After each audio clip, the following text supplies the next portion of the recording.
Elle a souri avec ce calme cruel que seuls les gens très riches savent porter. Puis, elle m'a dit de partir. Elle m'a donné une semaine avant de revenir à genoux.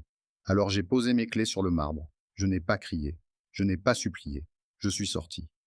Le lendemain matin, son père appelait en hurlant. La banque venait de comprendre une chose. Sans moi, tout leur empire tenait sur du sable. Je m'appelle Étienne Morel. Quand cette histoire a commencé, j'avais 46 ans. Je vivais à Lyon, dans un appartement immense au-dessus de la Saône, un endroit trop beau, trop froid aussi, des murs blancs, des tableaux hors de prix, des fenêtres si grandes qu'elles donnaient l'impression de posséder la ville. Ma femme s'appelait Camille Delaroche. Elle avait 40 ans, elle était élégante, brillante quand elle le voulait, cruelle quand elle s'ennuyait. Je l'avais rencontrée 16 ans plus tôt, lors d'une vente caritative à Genève. Elle portait une robe noire, elle riait trop fort. Tout le monde la regardait, moi aussi. À cette époque, je n'étais pas pauvre, mais je n'étais pas un Delaroche. Et dans son monde, cela suffisait pour être moins que les autres. Son père, Armand Delaroche, dirigeait l'un des plus grands groupes de gestion privée de France.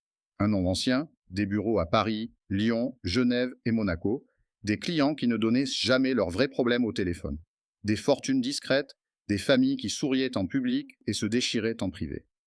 Quand Camillo et moi nous sommes fiancés, Armand m'a invité dans son bureau. Il m'a servi un café, puis il m'a observé longtemps. Il m'a dit une phrase que je n'ai jamais oubliée. Étienne, ma fille a du goût. Mais le goût ne protège pas une fortune. Ensuite, il m'a demandé de regarder certains dossiers, juste pour donner mon avis. Un avis est devenu une semaine de travail, une semaine est devenue un poste est devenu une vie entière. Pendant 15 ans, j'ai reconstruit leur groupe de l'intérieur. J'ai fermé les failles, j'ai déplacé les risques, j'ai créé des protections juridiques, j'ai réorganisé les fonds, j'ai empêché 2 rachats dangereux. J'ai sauvé des comptes que personne ne comprenait. Et je l'ai fait sans bruit. Parce que dans les grandes familles, celui qui travaille vraiment n'est pas toujours celui qu'on applaudit. Camille, elle, était devenue le visage public. Les expositions, les dîners, les fondations, les discours sur la générosité, elle souriait devant les photographes, elle coupait les rubans, elle recevait les remerciements. Souvent, c'était moi qui avais financé les projets, moi qui avais monté les structures, moi qui avais négocié les accords, mais elle disait merci comme si tout venait d'elle. Au début, je trouvais cela normal. Je me disais que le mariage, c'était aussi ça. Porter l'autre, laisser l'autre briller. Puis, les années ont passé. Et j'ai compris une chose simple. Quand on accepte trop longtemps d'être invisible, certains finissent par croire qu'on n'existe pas. Le soir où tout a basculé, Camille rentrait d'un gala à l'Opéra de Lyon. Elle sentait le parfum cher et le champagne. Elle marchait pieds nus sur le marbre du salon. Sa robe était froissée, son sourire aussi. Moi, j'étais dans la cuisine ouverte, je relisais des documents de fiducie, des papiers importants, des papiers que personne ne voulait lire, mais qui maintenaient debout presque tout ce qu'ils appelaient leur empire. Camille a posé son verre près de moi, elle a regardé mon écran, puis elle a soupiré. Encore tes tableaux et tes colonnes, tu ne t'ennuies jamais avec tes petits calculs. J'ai gardé les yeux sur le document, ces petits calculs, paie le vin que tu bois. Elle a ri. Pas avec moi, de moi. Étienne, mon pauvre, tout ici vient de ma famille. Cet appartement, cette vue, ces tableaux, même l'air que tu respires. Mon père a construit tout ça, j'ai enfin levé les yeux. Son père avait construit le nom. Moi, j'ai construit ce qui empêche le nom de s'écrouler. Elle a penché la tête, comme si je venais de raconter une blague médiocre. Tu te prends vraiment au sérieux. Puis, elle a ajouté. Pars, si tu crois être si important, vas-y. Je te donne une semaine. Sans moi, tu reviendras. Et tu comprendras que tu n'es rien sans les Delaroche. Il y a des phrases qui ne font pas du bruit tout de suite.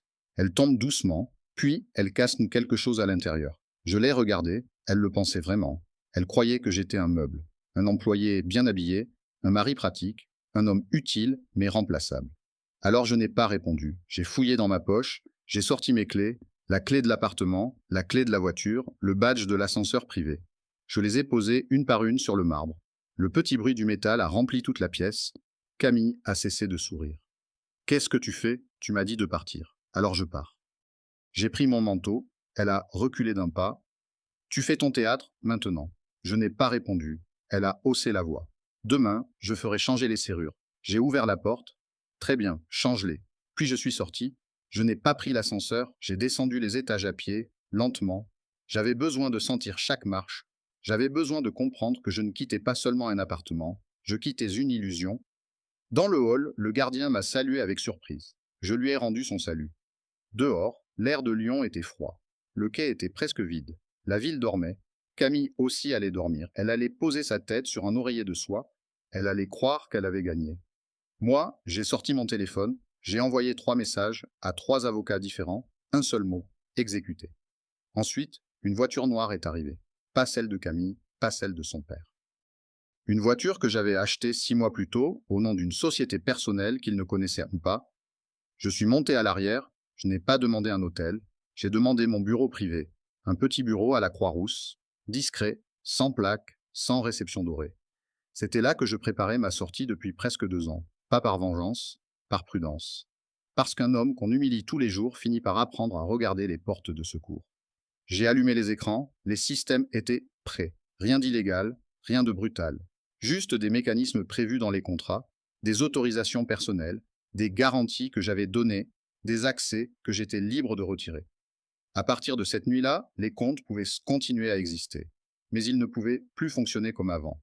La ligne de crédit d'urgence du groupe de La Roche a été suspendue avant l'aube. Le fonds artistique de Camille a été signalé pour contrôle interne. Les comptes liés à l'appartement sont passés en vérification.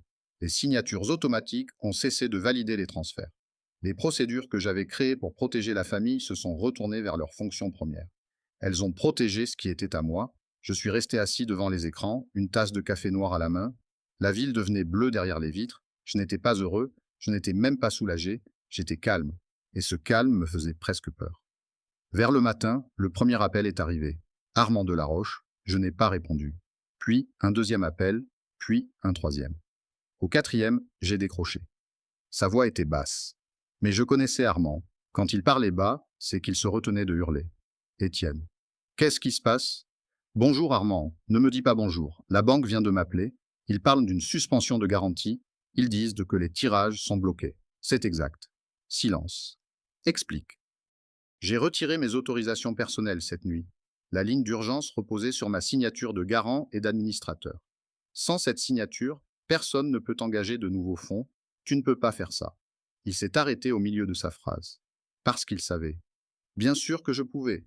Il avait signé lui-même les documents. Des années plus tôt, quand il disait encore que j'étais l'homme le plus fiable de la pièce, Armand a repris d'une voix plus sèche. Nous avons des salaires à payer, les salaires seront payés. Je n'ai pas touché aux comptes opérationnels de base. J'ai suspendu les accès discrétionnaires. Il a respiré fort. Pourquoi? Ta fille m'a demandé de partir, je suis parti. Et en partant, j'ai repris ce qui m'appartenait. J'ai entendu une voix au fond. Camille. Aiguë. Paniquée. Qu'est-ce que tu veux dire? La banque a appelé. Armand a couvert le téléphone. Mais pas assez. Ton mari a retiré ses garanties, puis Camille était à crier. Quelle garantie? J'ai fermé les yeux. Pendant toutes ces années, elle n'avait même pas cherché à savoir. Armand est revenu. Étienne, viens au bureau. Aujourd'hui, nous devons parler. Je ne crois pas, ne fais pas l'enfant. J'ai presque souri. L'enfant, c'est celui qui casse son jouet sans savoir comment il fonctionne. Puis j'ai raccroché. Quelques secondes plus tard, mon téléphone a sonné de nouveau. Camille. J'ai hésité. Puis j'ai répondu, sa voix était pleine de colère. Qu'est-ce que tu as fait? J'ai retiré mes autorisations, des systèmes que j'ai construits. Tu as gelé les comptes? Non, j'ai seulement cessé de les porter sur mon dos. Tu es fou. Non, Camille, je suis précis, il y a une différence. Elle a soufflé, comme si elle cherchait encore le ton qui me ferait plier. Étienne, si tu crois que je vais te supplier de revenir, je ne veux pas que tu supplies, je veux que tu comprennes. Tout ce que tu pensais posséder reposait sur des structures que tu n'as jamais respectées. Sur un travail que tu as toujours méprisé. Sur un homme que tu croyais inutile. Elle n'a rien dit. Alors j'ai ajouté, profite de ta semaine. Puis, j'ai éteint le téléphone. La matinée commençait. Dans quelques heures, Camille allait découvrir que ses cartes ne passaient plus, que son chauffeur voulait une confirmation de paiement, que son fonds caritatif n'avait plus de couverture, que ses amis savaient déjà plus de choses qu'elle ne l'imaginait. Et moi, pour la première fois depuis des années, je n'étais plus l'homme derrière le rideau. J'étais celui qui tenait la corde. Et je venais simplement de la lâcher. À la fin de la matinée, Camille avait cessé de comprendre le monde. Elle était encore dans l'appartement, toujours en robe de chambre, toujours entourée de fleurs blanches fanées depuis le gala de la veille. Sur la table basse, son ordinateur était ouvert. Son téléphone vibrait sans arrêt, mais aucune vibration ne lui apportait une bonne nouvelle. Sa carte privée avait été refusée chez le traiteur. Le service de voiture demandait une mise à jour du compte. Son assistante ne répondait plus avec la même douceur. Même la galerie qu'elle présidait depuis des années venait d'envoyer un message froid. Une réunion exceptionnelle était convoquée, sans elle. Camille fixait l'écran. Elle lisait des mots qu'elle ne comprenait pas vraiment. Vérification, suspension, autorisation manquante, contrôle interne. Tout cela ressemblait à une langue étrangère. Et pourtant, cette langue dirigeait sa vie. Elle appela son père encore une fois, il ne répondit pas. Alors elle appela sa meilleure amie, Inès Valmont. Elles s'étaient connues à Lausanne quand elles étaient jeunes. Inès avait été témoin à son mariage. Elle avait tenu sa main pendant les essayages de robes. Elle avait dormi chez elle après les disputes. Camille pensait qu'Inès serait toujours de son côté. Elle se trompait. Inès arriva moins d'une heure plus tard, manteau beige. Cheveux attachés, visage fermé.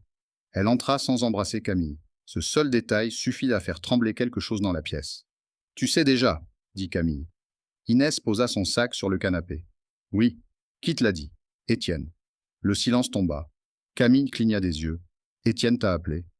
Inès ne détourna pas le regard. « Oui. Depuis quand tu parles avec mon mari dans mon dos?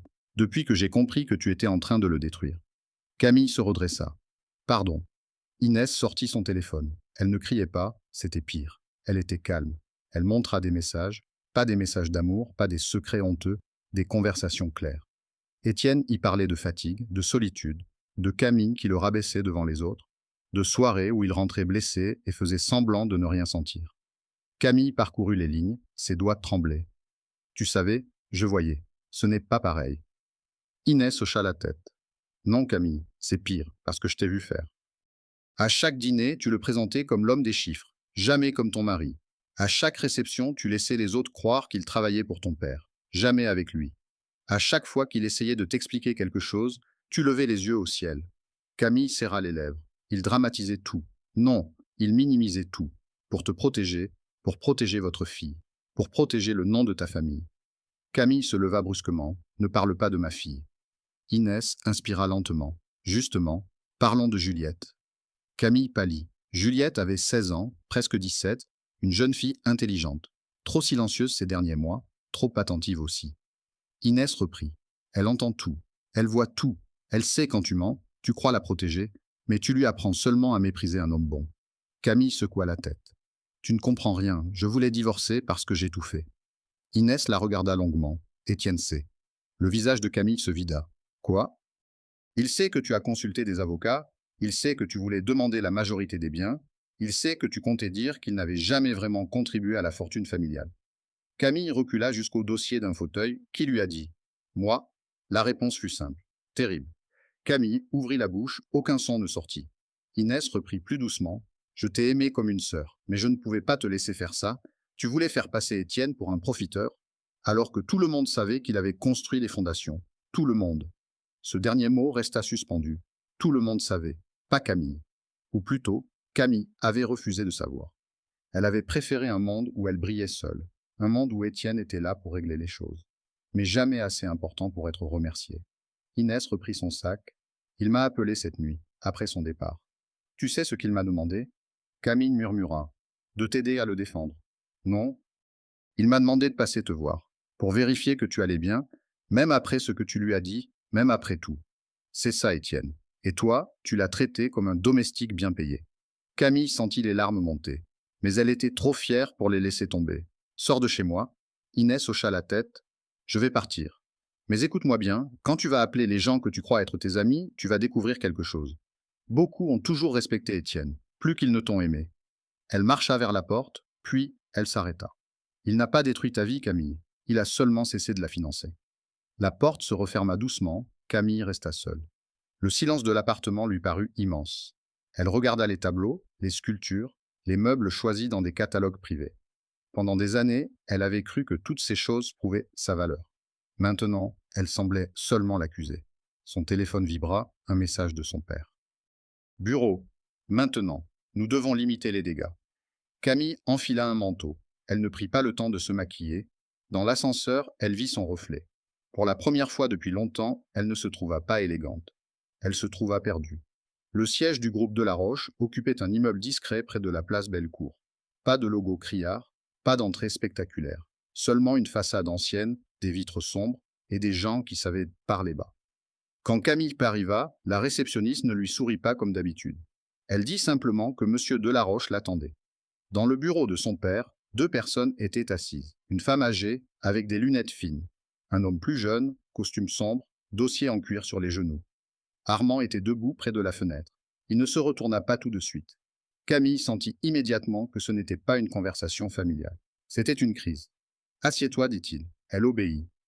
Il désigna les deux personnes. Maître Besson, notre avocate, et Julien Caron, expert en analyse financière. Camille fronça les sourcils. Analyse financière. Pourquoi? Maître Besson ouvrit un dossier. Madame Morel, nous avons examiné certains comptes personnels ce matin. Camille se raidit. Quel compte? Julien Caron posa plusieurs feuilles devant elle. Sur les dernières années, vous avez accumulé une dette personnelle très importante, carte privée, prêt personnel, avances, dépenses associées à des événements, voyages, achats d'art, vêtements, services de luxe. Camille regarda les feuilles. Elle vit son nom, encore et encore. Elle vit des montants écrits en toutes lettres dans le rapport. Elle ne les lut pas vraiment, son esprit refusait. C'est impossible.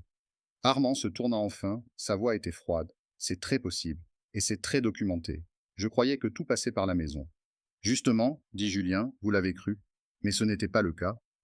Une grande partie de vos dépenses était couverte par un compte alimenté par une structure mise en place par votre mari. Cette structure est désormais fermée à vos usages personnels. Camille leva les yeux. Étienne payait. Non, corrigea Maître Besson. Étienne compensait. Ce n'est pas la même chose. Il évitait que vos erreurs deviennent visibles. Camille sentit son cœur battre trop vite. Armand s'approcha du bureau. Tu avais conscience de tout cela. Elle voulut répondre oui, puis non. Puis elle ne dit rien, parce que la vérité était pire, elle n'avait pas voulu savoir. Elle signait, elle achetait, elle acceptait. Elle supposait que quelqu'un, quelque part, s'occupait du reste. Ce quelqu'un s'appelait Étienne. Julien tourna une autre page. Il y a aussi la fondation artistique. Camille se crispa. Quoi, la fondation?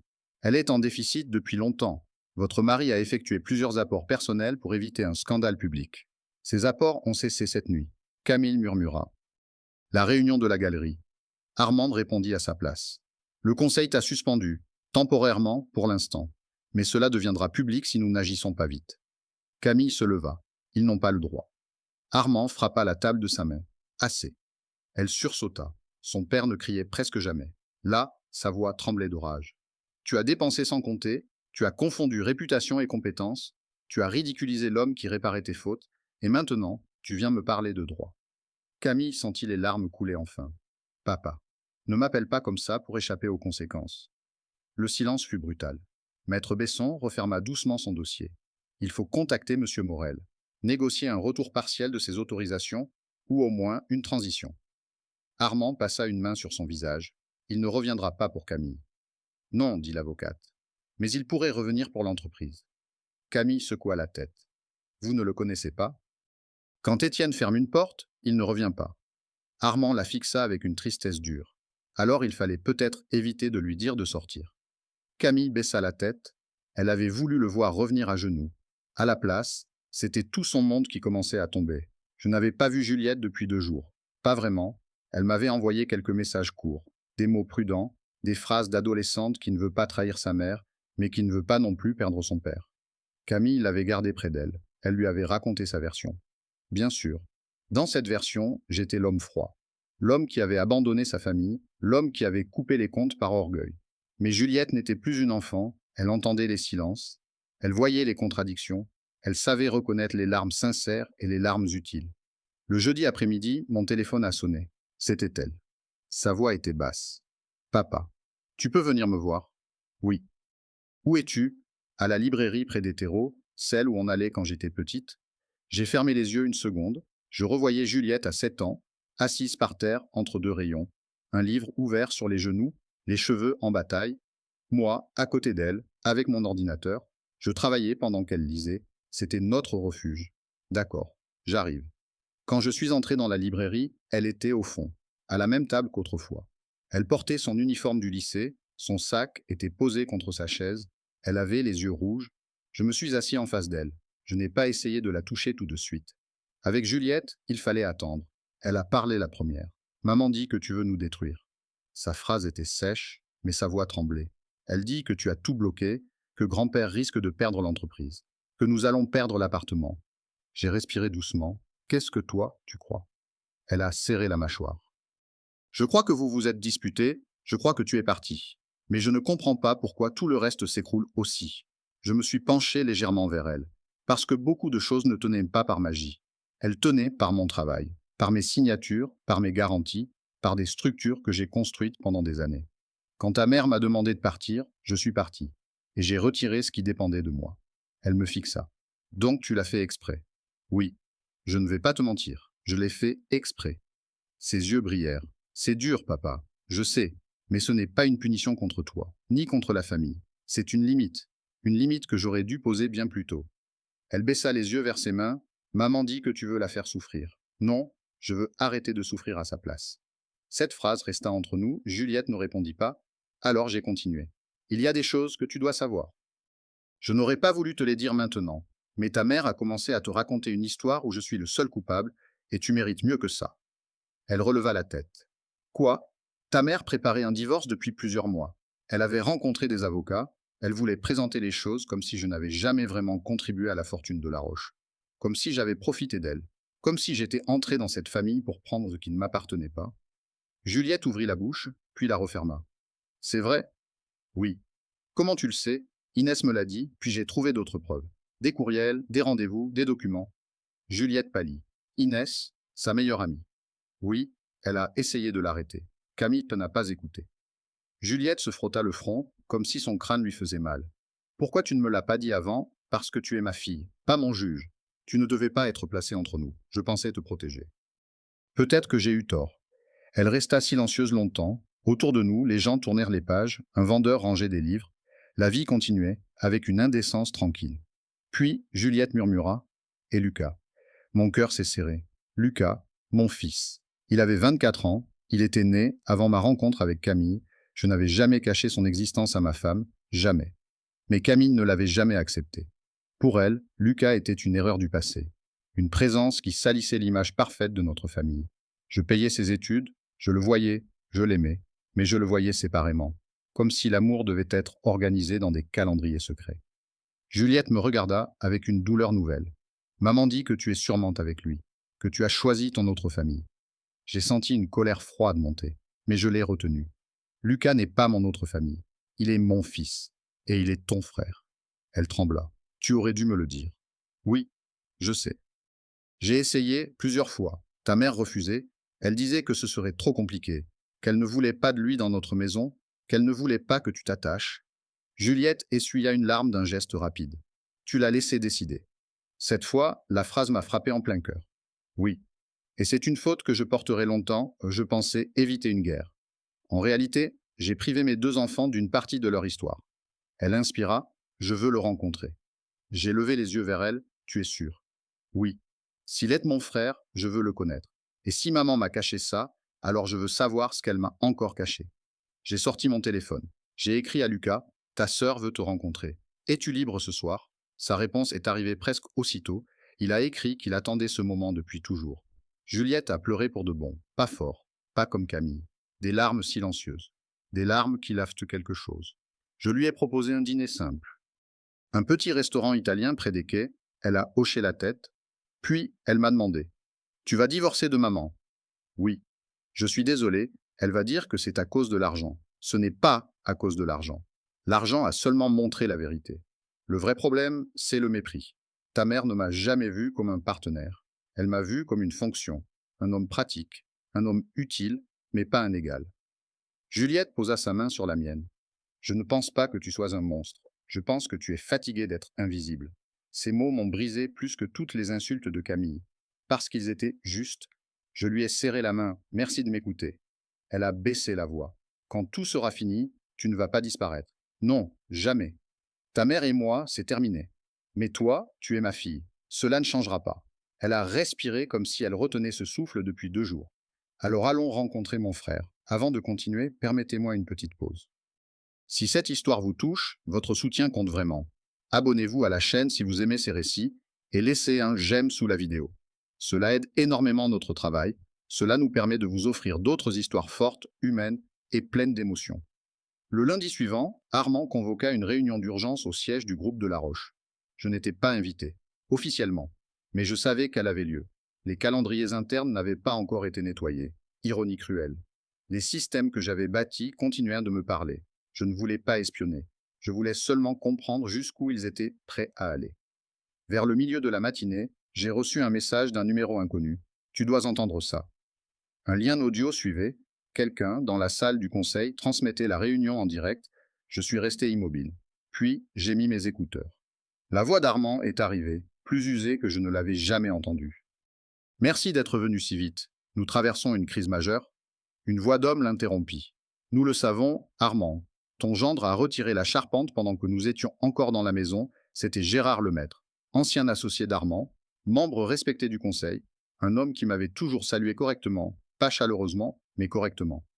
Armand répondit. Nous devons négocier. Négocier quoi? Une femme prit la parole. C'était Claire Vautrin, la responsable des audits internes. J'ai étudié les structures. Elles sont solides, très solides. Chaque autorisation critique dépend d'Étienne Morel. Chaque transfert sensible nécessite sa validation. Chaque protection fiscale a été conçue autour de son rôle. Il n'y a pas de bouton de secours. Un silence pesant suivit. Puis Gérard dit. Donc nous n'avons aucun levier. Claire répondit. Pas exactement, nous avons sa réputation, Étienne est un professionnel. Si nous lui faisons une proposition sérieuse, il acceptera peut-être une transition. Et s'il refuse? Alors le groupe peut survivre un temps, mais pas longtemps, les partenaires bancaires perdront confiance. Les agences de notation suivront. Les clients les plus prudents partiront les premiers, puis les autres. La salle s'agita, des voix se croisèrent, des mots comme faillite, panique, responsabilité, scandale, puis Armand parla plus fort. Il existe une solution. Nous retirons Camille de tous les rôles opérationnels, définitivement. Le silence revint d'un coup, Gérard demanda. Tu écartes ta propre fille. Armand répondit sans hésiter. Ma fille a mis en danger une maison que mon père et mon grand-père ont bâtie avant moi. Elle a confondu nom de famille et compétences. Si je dois choisir entre son orgueil et la survie du groupe, je choisis la survie. Je me suis adossé à mon fauteuil, je n'ai pas ressenti de joie, seulement une tristesse lourde. Pendant des années, j'avais attendu qu'Armand voie ce que je voyais. Maintenant, il le voyait. Mais il était trop tard pour sauver ce qui aurait pu l'être. Claire reprit. Nous devons voter. Proposition. Offrir à Étienne Morel un contrôle opérationnel indépendant, un siège au conseil, une participation claire au capital et un contrat séparé de toute relation familiale. Les voix se succédèrent. Pour. À la fin, le vote fut unanime. Armand dit alors. Quelqu'un doit l'appeler. Gérard répondit. Je vais le faire. Il m'écoutera peut-être. Quelques minutes plus tard, mon téléphone sonna. Gérard Lemaître. J'ai répondu. Bonjour Gérard. Il eut un petit rire fatigué. Je suppose que tu as entendu. Oui. Alors tu connais l'offre. Je la connais. Contrôle opérationnel complet, siège au conseil, participation au capital, rémunération à la hauteur de ta vraie valeur. Ton mariage avec Camille ne comptera plus dans ton rôle professionnel. Et Camille, elle sera écartée. Elle gardera ses droits familiaux, mais aucune autorité sur les décisions du groupe. Son père a accepté, son père l'a proposé.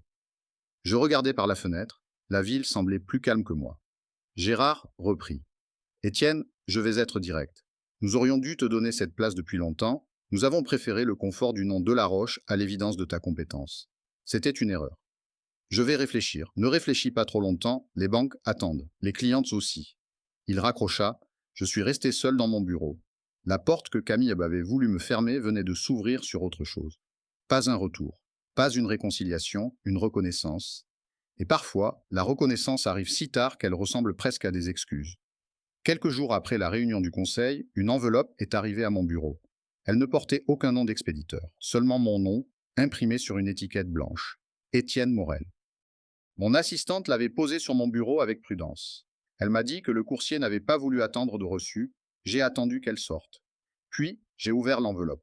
À l'intérieur, il y avait une petite clé de stockage et une note écrite à la main. Tu mérites de connaître toute la vérité, aucune signature, rien d'autre. J'ai regardé la clé pendant un long moment. Il y a des vérités qu'on croit vouloir. Puis, au moment où elles arrivent, on sent qu'elles vont brûler. Je l'ai branchée sur un ordinateur isolé, par habitude, par prudence. Un dossier s'est ouvert. Il contenait un rapport complet, photographie, relevé bancaire, messages, réservation. Tout était classé avec une précision professionnelle. Le titre était simple. Activité personnelle et financière de Camille Delaroche-Morel. Le rapport couvrait plusieurs mois. Je n'ai pas tout compris au début. Puis les images ont commencé à parler. Camille sortant d'un hôtel à Annecy. Camille à une table de restaurant à Paris. Camille dans une voiture noire, devant une maison près du lac Léman. toujours avec le même homme, grand, cheveux poivre et sel, costume trop ajusté, sourire sûr de lui, son nom apparaissait plus loin.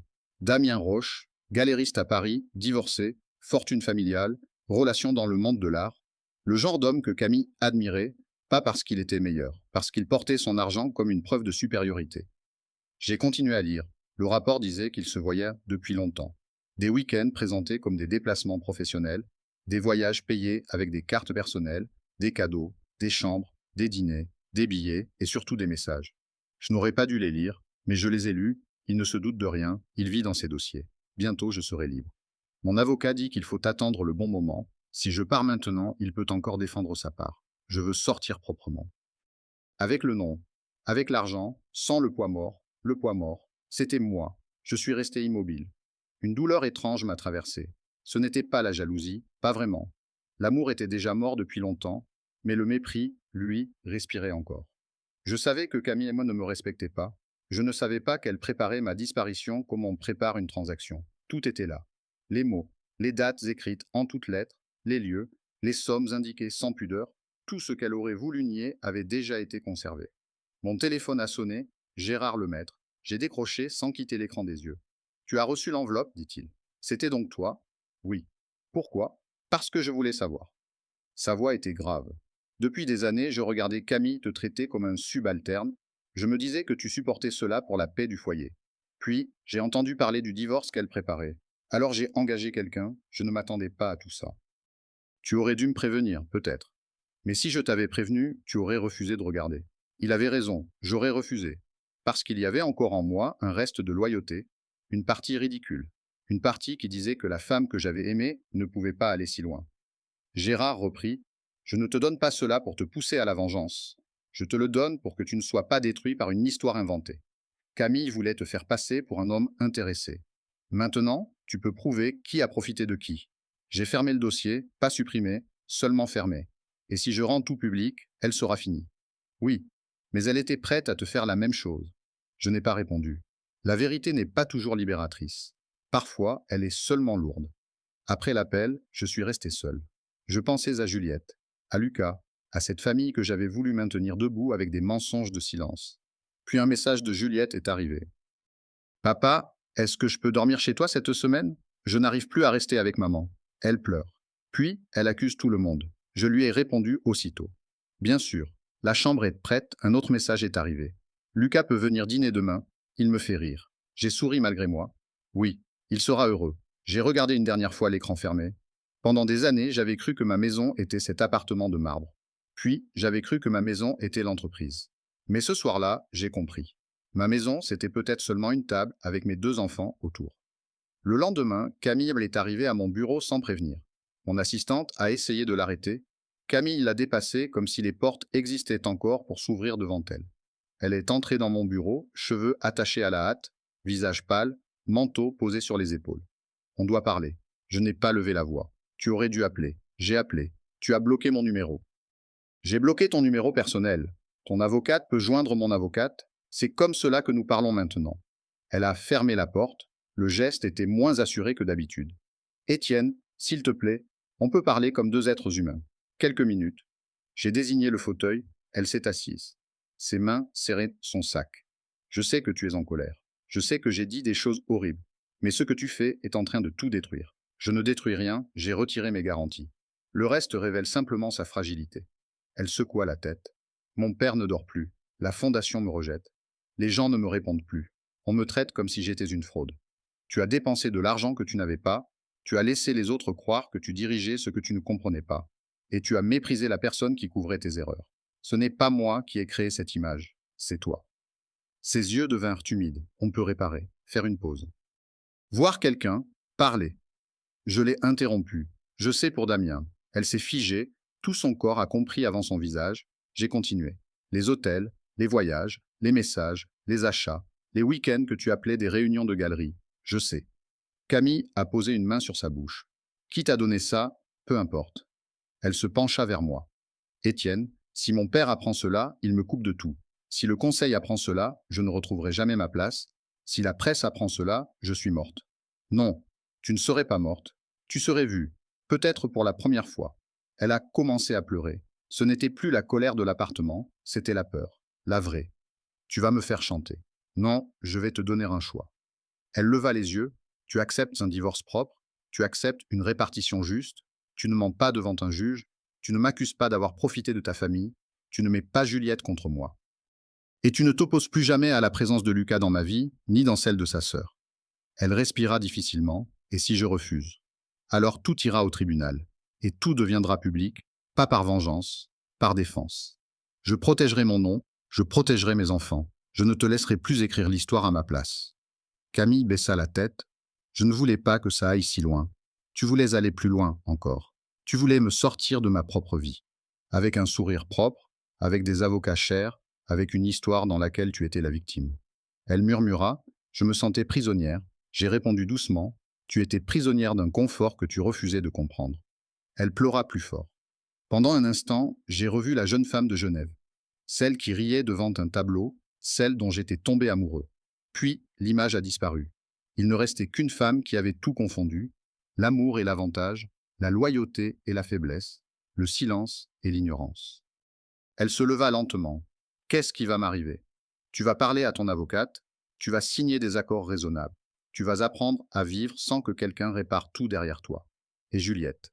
Juliette choisira où elle veut être. Elle t'aimera encore si tu arrêtes de lui mentir.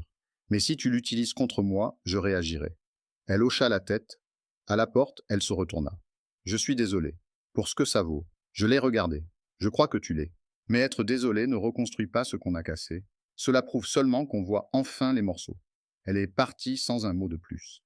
Par la fenêtre, je l'ai vue rejoindre sa voiture.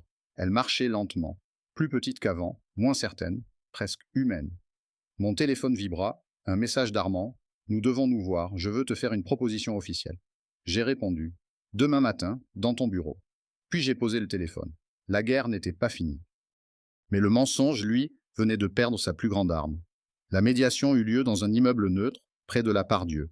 Une salle sans chaleur, une table longue, des bouteilles d'eau, des dossiers bien alignés, des avocats de chaque côté. Camille s'était assise en face de moi. Elle portait un tailleur sombre. Ses cheveux étaient parfaitement coiffés.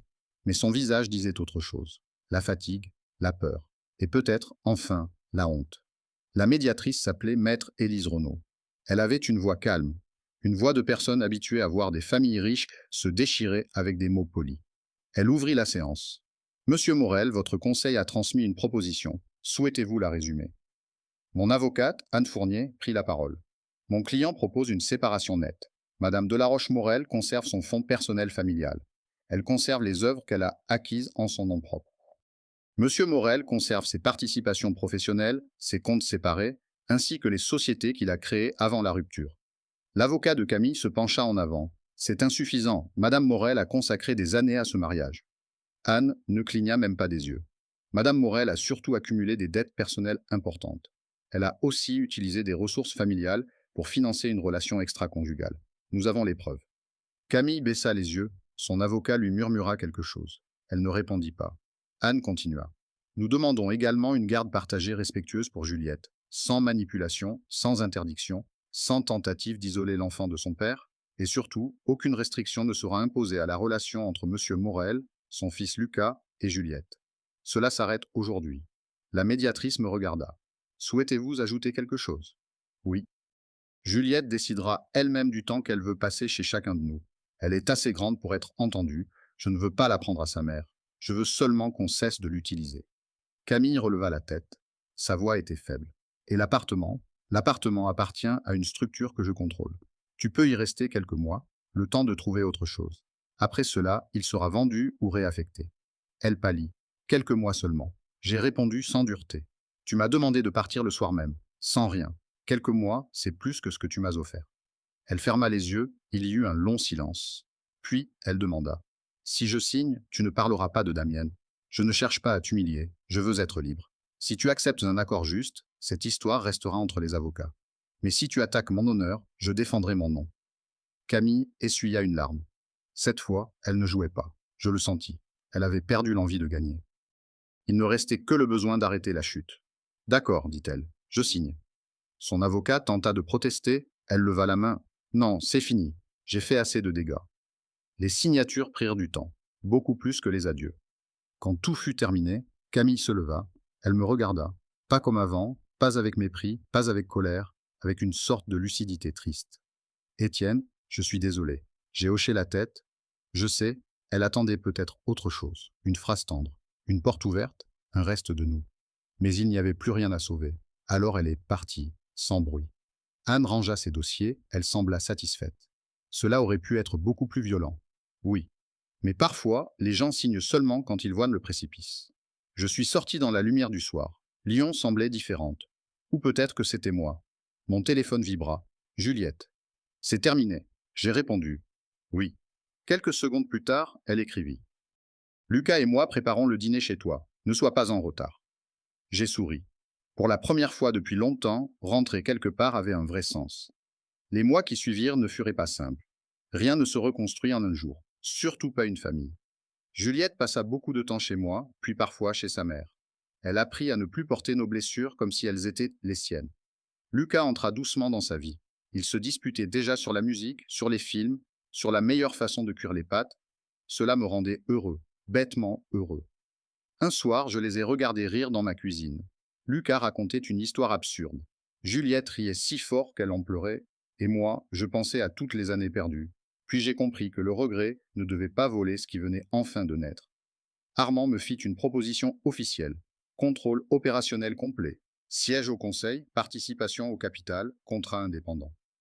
Cette fois, personne ne parla de faveur familiale. On parla de compétences, de responsabilité, de valeurs. J'acceptais. Pas pour revenir dans l'ombre des Delaroche, pour reprendre en main ce que j'avais bâti. Camille fut écartée des décisions du groupe. Elle quitta Lyon quelque temps plus tard. J'appris qu'elle s'était installée à Paris. Je n'ai pas cherché à savoir si elle était avec Damien. Je ne lui souhaitais pas le mal. C'était peut-être cela, la vraie fin. Ne plus vouloir punir, ne plus vouloir réparer, seulement laisser partir. Plusieurs mois après la médiation, je me tenais dans la grande salle du conseil. Armand annonçait les résultats. Le groupe venait de connaître sa meilleure période depuis des années. Les pertes avaient été contenues, la confiance des clients était revenue. Les banques avaient rouvert les lignes, mais cette fois, rien ne reposait sur des illusions. Les responsabilités étaient écrites. Les pouvoirs étaient clairs. Et mon nom n'était plus caché derrière celui d'une famille. Après la réunion, Gérard Lemaître m'accompagna jusqu'à mon bureau. Il y a quelqu'un pour toi. Une femme m'attendait près de la fenêtre. Elle s'appelait Claire Masson, analyste financière. Récemment arrivée de Bordeaux, elle travaillait avec plusieurs fondations hospitalières. Elle me parla d'un fonds que j'avais créé pour aider les services pédiatriques, un projet discret, financé avec mon propre argent. Elle avait étudié la structure. Elle voulait y contribuer. Nous avons parlé longtemps, pas seulement d'argent, de transmission, de confiance, de ce qu'on laisse derrière soi quand les titres et les noms disparaissent. Elle était intelligente, simple, directe. Elle ne cherchait pas à briller, elle écoutait. Avant de partir, elle me donna sa carte. Si un jour vous voulez boire un café et parler d'autre chose que de chiffres, j'aimerais bien. Je l'ai regardé. Moi aussi, le samedi suivant, nous avons bu ce café. Rien de spectaculaire, rien de romanesque, juste une conversation douce. Et parfois, après une vie de bruit, c'est exactement ce qu'il faut. Ce soir-là, je suis rentré chez moi, un appartement plus petit que l'ancien, moins impressionnant. Mais chaque objet y avait été choisi par moi. Il n'y avait pas de marbre froid, pas de tableau destiné à prouver quelque chose, seulement une table, des livres, des plantes, des photos de mes enfants. Juliette était déjà là, Lucas aussi. Ils avaient raté le dîner, la cuisine ressemblait à une catastrophe. Je les ai regardés, puis j'ai ri. Juliette leva son verre. À la famille, la vraie. Lucas ajouta. Celle qu'on choisit de ne plus cacher, nous avons trinqué. Plus tard, quand ils furent partis, je suis allé sur le balcon. La ville brillait, la Saône coulait en silence. J'ai pensé au soir où Camille m'avait dit de partir, à ces mots, à cette semaine qu'elle m'avait donnée comme une condamnation. Elle croyait que je reviendrais à genoux. Mais je n'étais pas parti pour lui prouver quelque chose. J'étais parti pour me retrouver. Pendant longtemps, j'avais cru que la stabilité venait des maisons, des comptes, des noms puissants. Je m'étais trompé. La seule stabilité qui tient vraiment, c'est celle qu'on construit soi-même, avec du respect, avec de la vérité, avec des gens qui vous voient vraiment. Si cette histoire vous a touché, dites-nous ce que vous en pensez en commentaire. Et si vous ne savez pas quoi ajouter, ou si les mots sont difficiles à trouver, toute notre équipe sera très heureuse de lire même un simple merci. Votre présence compte beaucoup, votre soutien nous aide à continuer. Et parfois, un seul mot sincère suffit à nous rappeler pourquoi nous racontons ces histoires.